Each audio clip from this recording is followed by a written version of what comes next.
All right, thank y'all for being here. I want to at the front of it, I want to talk about our injuries. Aubrey is all tests were negative, and he is for what that was. He's in good spirits, and he's gonna be okay. And that was scary, but best possible results have all his tests were negative, and so we expect him. He'll go through protocol and then be on his way. Trey had successful surgery yesterday. He's going to miss the year, obviously, but he's expected to make a full recovery. And I want to praise our medical team, our trainers, our docs. Thought they did a tremendous job. And then I want to huge thank you to TCU, their medical staff, their training staff. They're extremely helpful.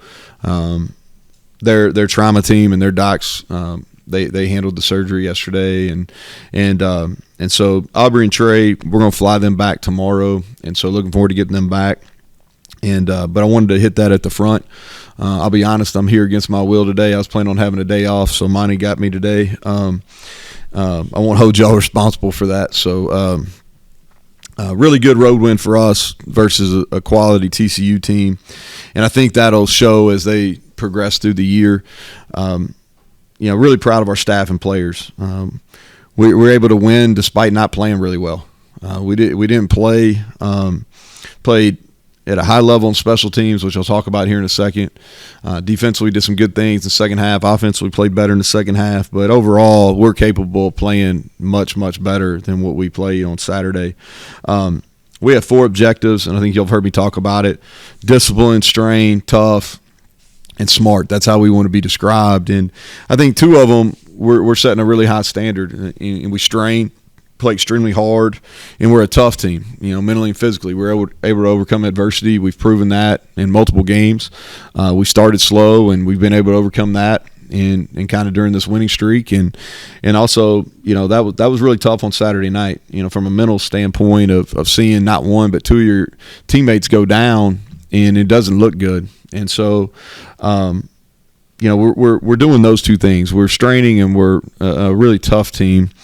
But on the other 2, we didn't hold our standards. Our discipline was not very good on Saturday, and then we did some things that just were not very smart. And so, felt like that we won the game because we strained and we were tough, and our competitive spirit was really, really high.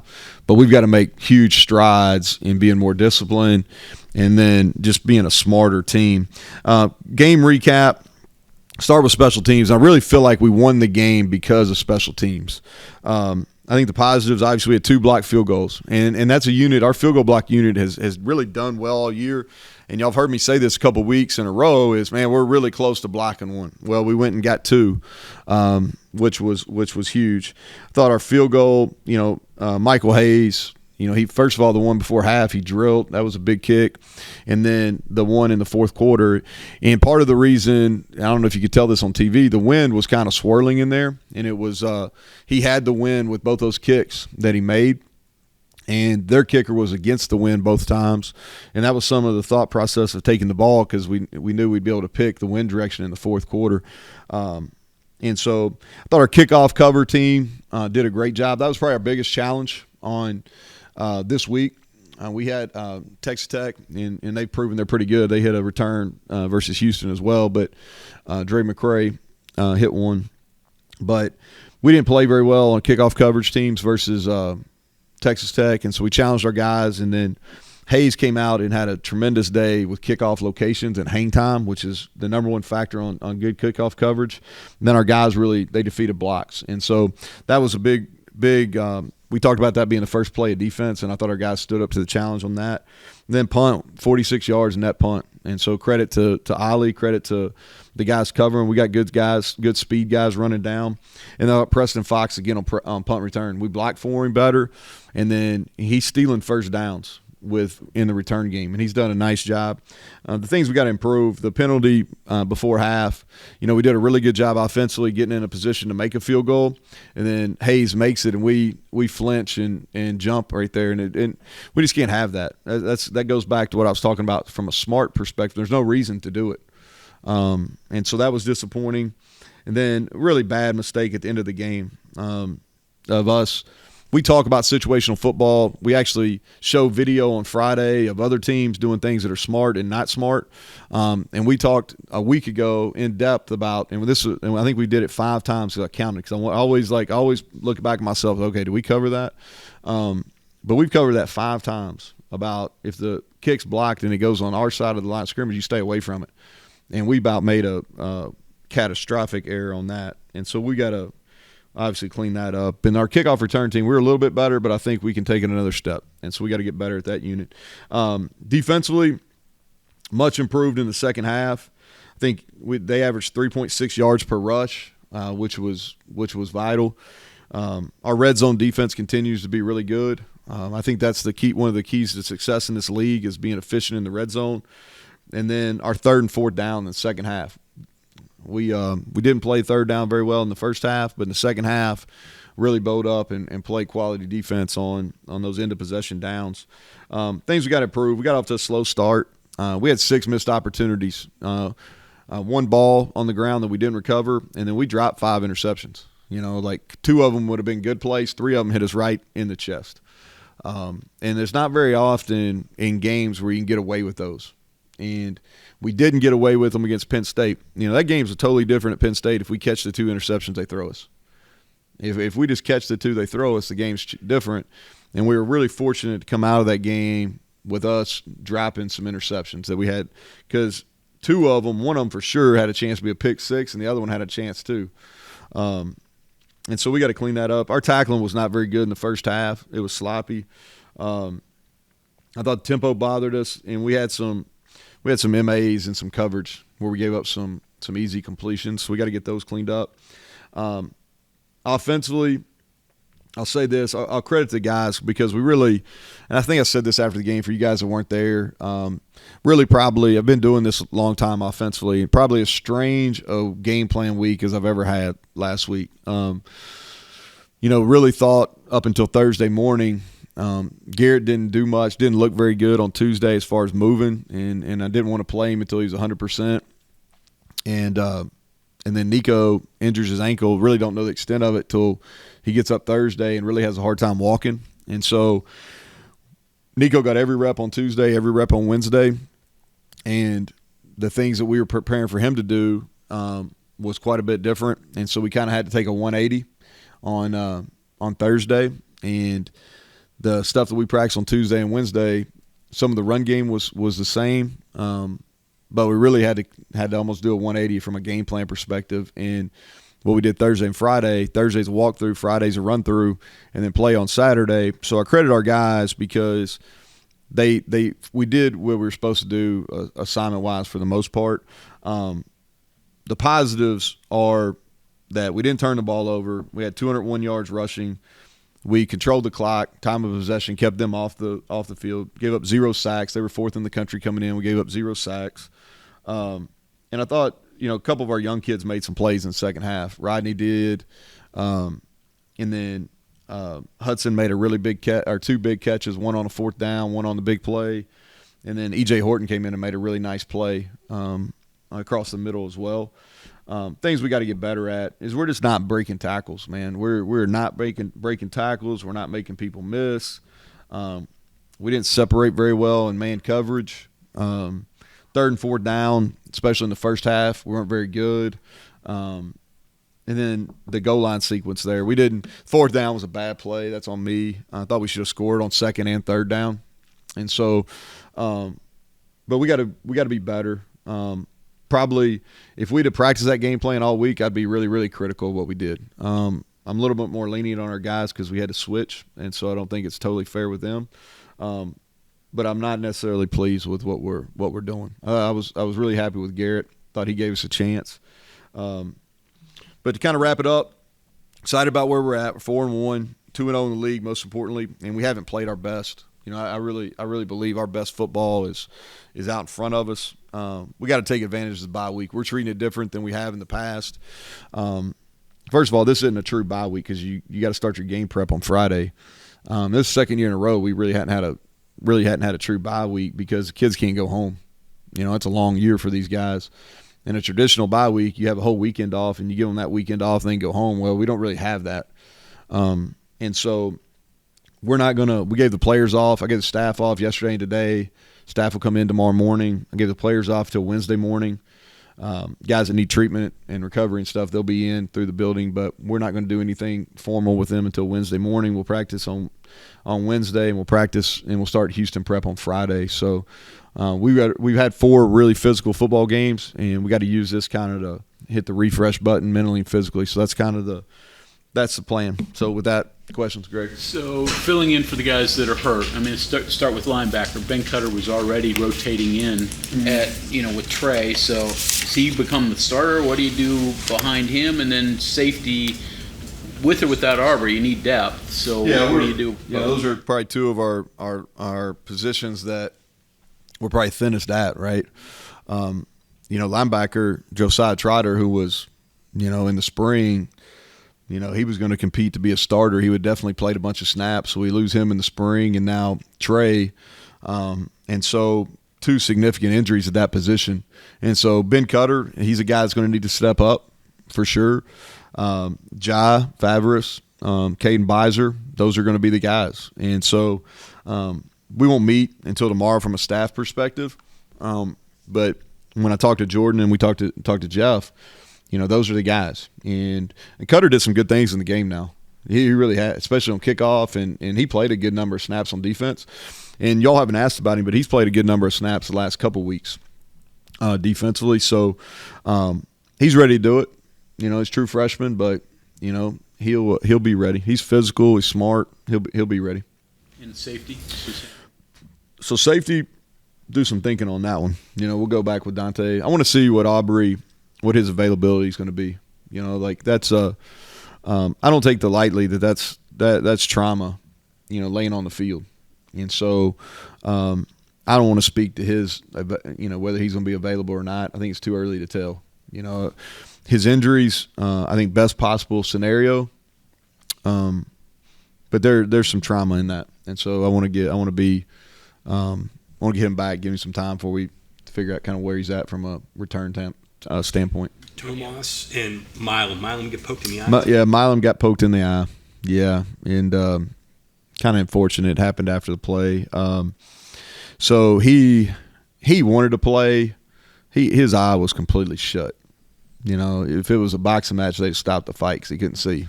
So we just didn't think it was in his best interest to play. And I'll tell you, he's playing at an extremely high level.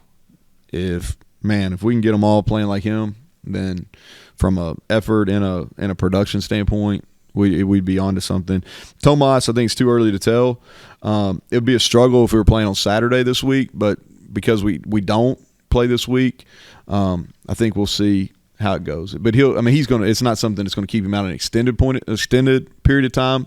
But Houston, I think it's too early to tell. Would you consider making visors mandatory for those guys up front now? Yeah, I don't know. Those things are hard to breathe. Like a lot of those new helmets, you have to wear a visor with them. That may be something. John, I haven't really thought about it, but it may be something. But he did. He got poked pretty good.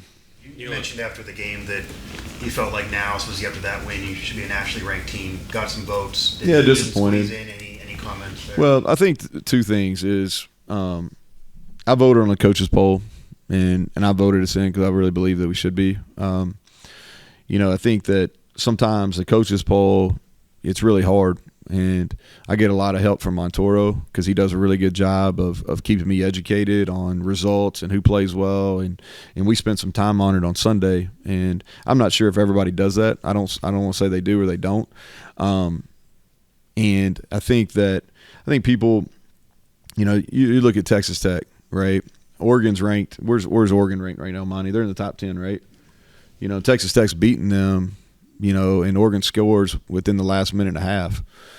So a victory over Texas Tech here, and I know they're 2-3, but that's a really quality win, especially if Oregon's in the top 10.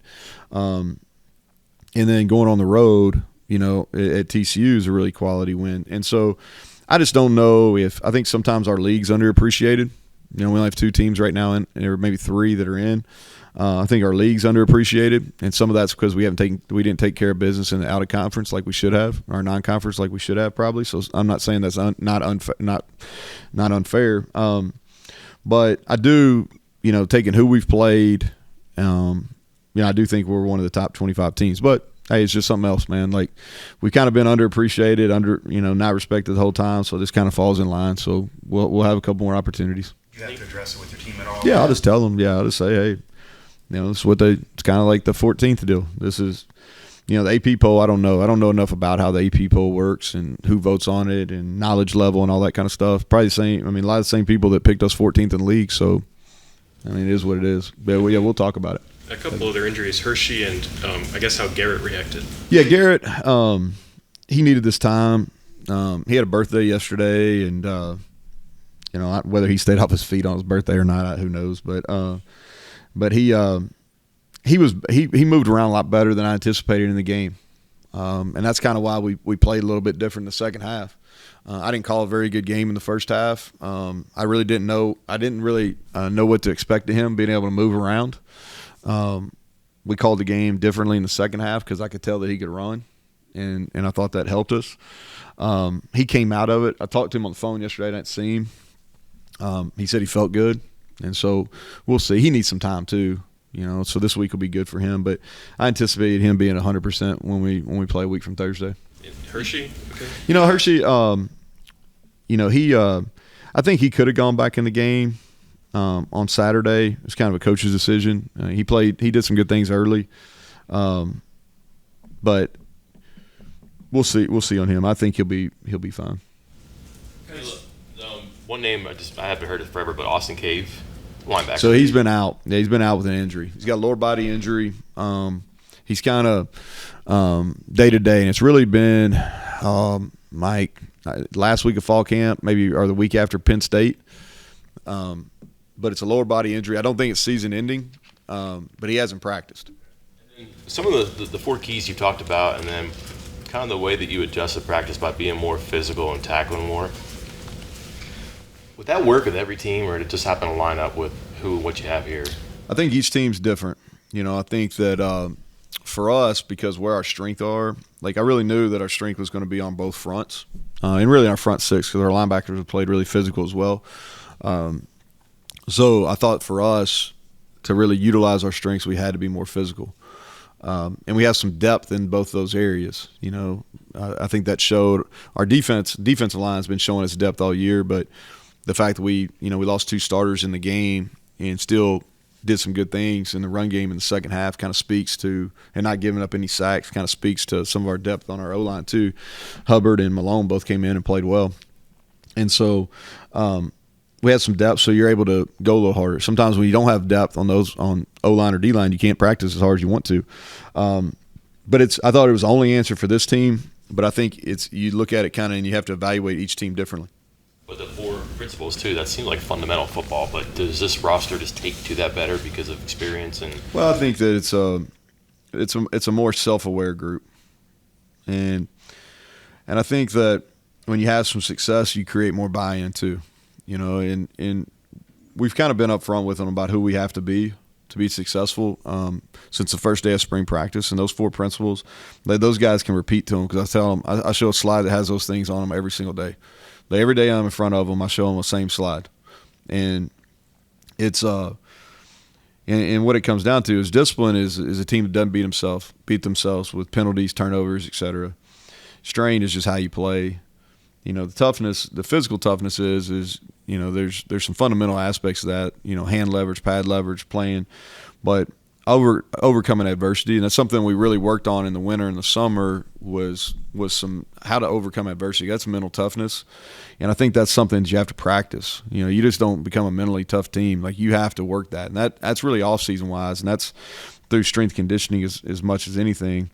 And then the smart thing is we work a ton of situations in practice, and then we get in front of them. Sometimes it shows, and on Saturday a couple times it didn't show. But so that's something that's a work in progress. But hope that answers. Coach, to my knowledge, no touchdowns by a tight end last season. Cole already has 2 through 5 games, and Traylon seems to be getting better and better with more reps. Can you speak on their development, and how has Coach Stewart helped them get to where they needed to be over the last few months? Yeah, Blaine's doing a good job for sure. Cole didn't practice all last week. He got banged up in that Texas Tech game, and so I think he's got to be either our 1 or 2 receiving threat. And so we weren't sure how much he was going to play because he didn't practice. He ended up having a huge catch there.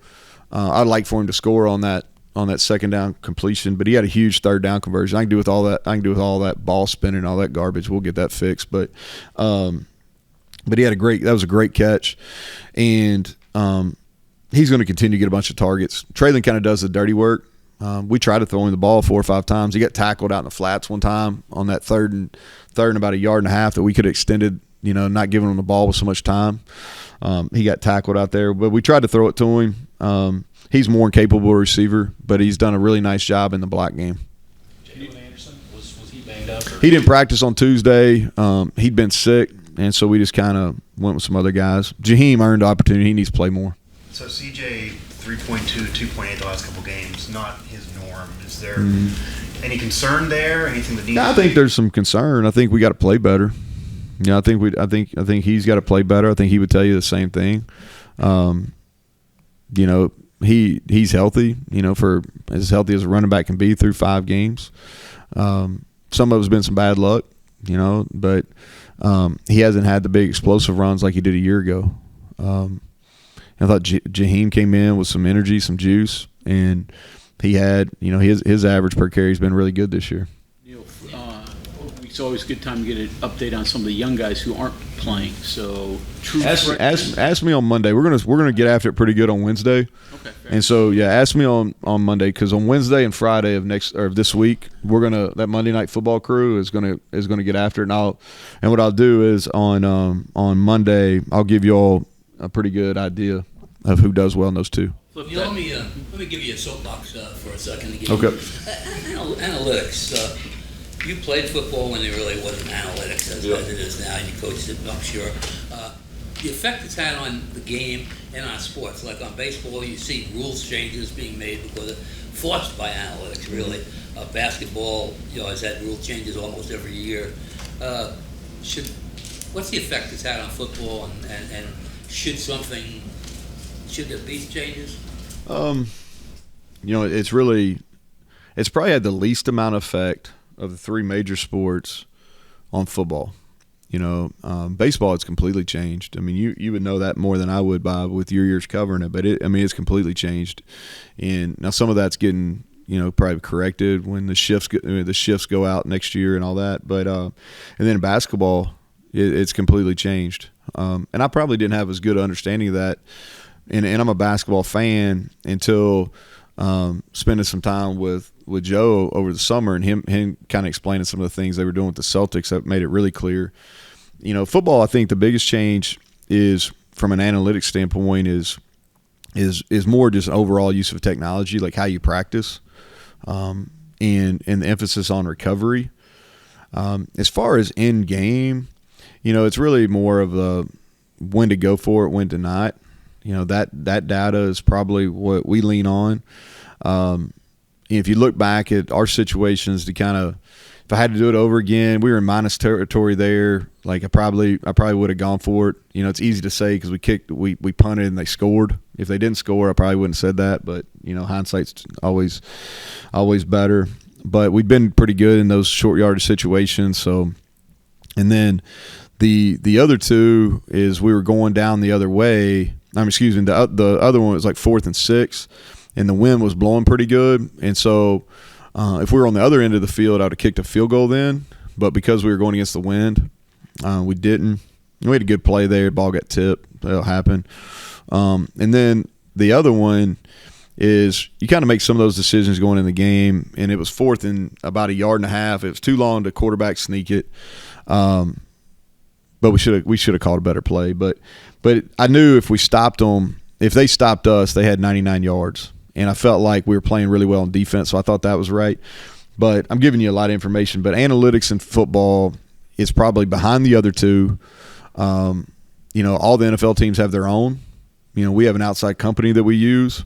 I don't follow it 100%, but I use it quite a bit. And I think there's a mix of gut in there too, which is I'm comfortable with. Some people follow it totally. Some people don't follow it at all. How do you keep from becoming a slave to it?